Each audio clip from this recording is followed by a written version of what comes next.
नमस्कार दोस्तों, गार्गी क्लासेस में स्वागत है आपका।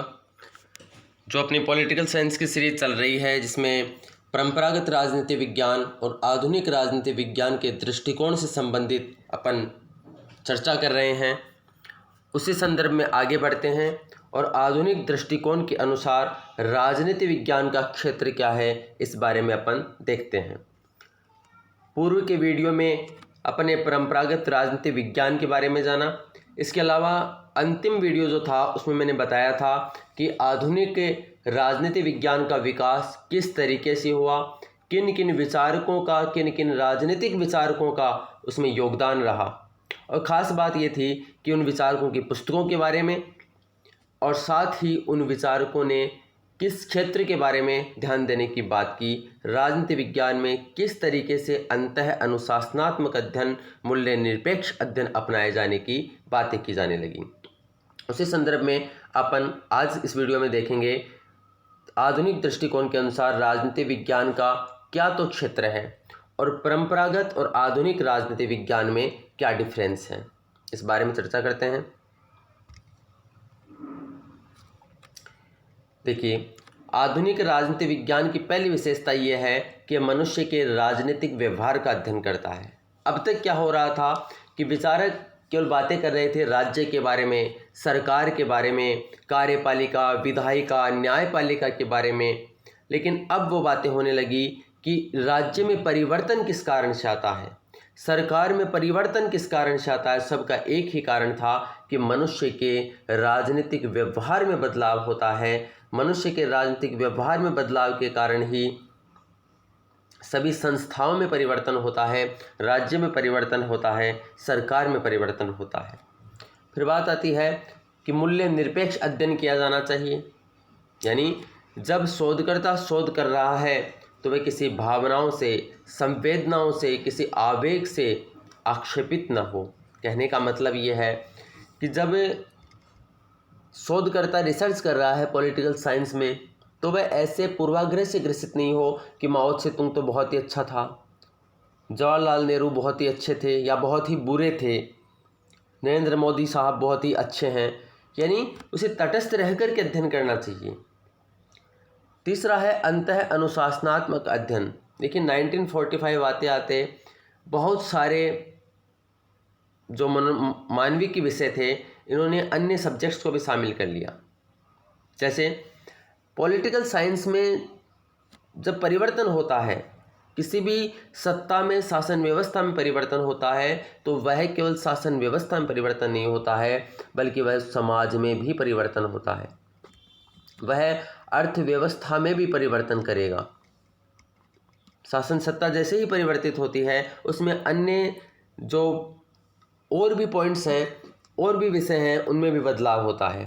तो कहने का मतलब यहाँ पे समाज शास्त्र का भी अध्ययन किया जाना चाहिए, अर्थव्यवस्था का भी अध्ययन किया जाना चाहिए। यहाँ तक कि आज की संदर्भ में तो अपन बात करें तो भूगोल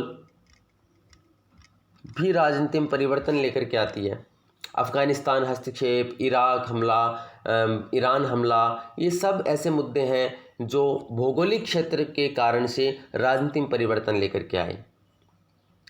और भी मेटलैंड थ्योरी आती है कि जिसके पास में साइबेरिया का क्षेत्र होगा, भविष्य में जिसके पास में साइबेरिया का क्षेत्र होगा या मध्य एशिया का क्षेत्र होगा, वह इस दुनिया पर शासन करेगा। ये मेटलैंड थ्योरी है। तो कहने का पढ़ेंगे अपन, अंतर्राष्ट्रीय राजनीति का पार्ट है। कहने का मतलब कि किसी भी विषय में परिवर्तन होता है तो आप उसको केवल राजनीति के संदर्भ में मत पढ़िए, बल्कि सभी विषयों को समावेश करके पढ़िए। इसे ही अंतः अनुशासनात्मक अध्ययन कहा जाता है। आगे अपन देखें तो वेरिएबल फैक्ट्स को महत्व देता है, यानी अब तक परंपरागत राजनीति में बात हो रही थी मूल्यों की, जबकि अब ये कहा जाता है कि मूल्यों को छोड़िए और तथ्यों की बात कीजिए, फैक्ट्स की बात कीजिए, तथ्यों की बात कीजिए। ये फैक्ट है, फैक्टर्स नहीं है, सॉरी, तथ्यों की बात की जाने लगी। कल्पनात्मकता को पूर्णतः समाप्त कर दिया जाता है, यानी तथ्यों की बात हो, तथ्य किस पर आधारित हो, अनुभव किए अध्ययन पर, यानी जो एक्सपीरियंस है उस अनुभव के आधार पर ही सिद्धांतों का निर्माण किया जाए। अध्ययन प्रामाणिकता के लिए कि और अच्छे से अपना रिसर्च जो है उसका जो कंक्लूजन निकल के आए वो बिल्कुल स्पष्ट तरीके से निकल के आए। इसके लिए mean, mode, median, standard deviation जैसी पद्धतियां हैं उनका प्रयोग किया जाना चाहिए। वैज्ञानिक तकनीकों का प्रयोग जैसे अनुसूची, प्रश्नावली, एक्चुअल में मनोवैज्ञानिक पद्धतियां हैं। तो वैज्ञानिक तकनीकों का प्रयोग जिसमें अनुसूची, प्रश्नावली, ये भी अपने सिलेबस का पार्ट नहीं है, मनोविज्ञान में डिटेल में पढ़नी होती है। प्रश्न पूछे जाने चाहिए जनता से, लोगों से, राजनेताओं से, उनके व्यूज जाने जाने चाहिए, फिर निष्कर्ष निकाले जाने चाहिए। तो इन पद्धतियों का प्रयोग किया जाए। अध्ययन जो हो वो यथार्थ हो, वास्तविक हो, वस्तुनिष्ठ अध्ययन किया जाना चाहिए। देखो वस्तुनिष्ठ और एक होता है व्यक्तिनिष्ठ।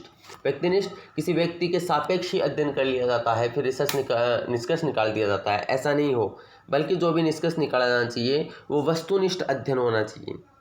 नवीन संप्रत्तियों का प्रयोग किया जाने लगा। शक्ति, सत्ता, प्रभाव, संतुलन, औचित्यपूर्णता, निर्णय प्रक्रिया का अध्ययन। गैर राजनीतिक दलों का अध्ययन, जैसे अब तक क्या हो रहा था कि राजनीतिक दलों का अध्ययन किया जा रहा था, लेकिन आधुनिक राजनीति ये कहता है कि राजनीतिक दलों में भी का भी निर्माण जाति, भाषा, धर्म, नस्ल, वर्ग, राजनीतिक अभिजन आदि के आधार पर होता है। जैसे भारत के संदर्भ में बात करें तो शिवसेना है वो शुरू में हिंदुओं के पक्ष की बात उठाती थी। वह एक गैर राजनीतिक दल था, दबाव समूह अपन बोल सकते हैं, लेकिन धीरे धीरे उसने राजनीतिक दल का रूप धारण कर लिया। तो वो किससे प्रभावित है? धर्म से। जाति भी राजनीतिक दलों को प्रभावित करती है। तो जो गैर राजनीतिक दल हैं, जो राजनीति में नहीं होते हुए भी राजनीति पर इफेक्ट डालते हैं, उनका अध्ययन किया जाना चाहिए। व्यवहारवाद, उत्तर व्यवहारवाद, संरचनात्मक प्रक्रियात्मक जैसी उपागम पद्धतियों का प्रयोग किया जाना चाहिए। राजनीतिक विज्ञान में नए विषय आ गए, जैसे राजनीतिक विकास, राजनीतिक ह्रास यानी पतन, राजनीतिक समाजीकरण, राजनीतिक आधुनिकीकरण, राजनीतिक संस्कृतिकरण, इनके बारे में भी बातें की जानी चाहिए, इनके ऊपर भी रिसर्च होना चाहिए। अब अपन देखते हैं परंपरागत और आधुनिक राजनीति में क्या अंतर है। तो वैसे तो अपने स्पष्ट हो चुका है, बहुत अच्छे से क्लियर किया है मैंने। अगर परंपरागत राजनीति विज्ञान की विशेषताएं और आधुनिक राजनीति विज्ञान की विशेषताएं अपन समझ चुके हैं, तो परंपरागत और आधुनिक राजनीति में अंतर को समझना ज़्यादा मुश्किल नहीं होगा।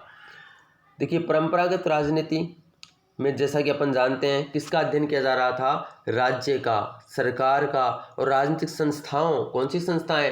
कार्यपालिका, विधायिका, न्यायपालिका या सरकार बनाने वाली संस्थाएं, चुनाव करवाने वाला निर्वाचन आयोग, इनको फंड देने वाला वित्त आयोग, इनका अध्ययन किया जा रहा था।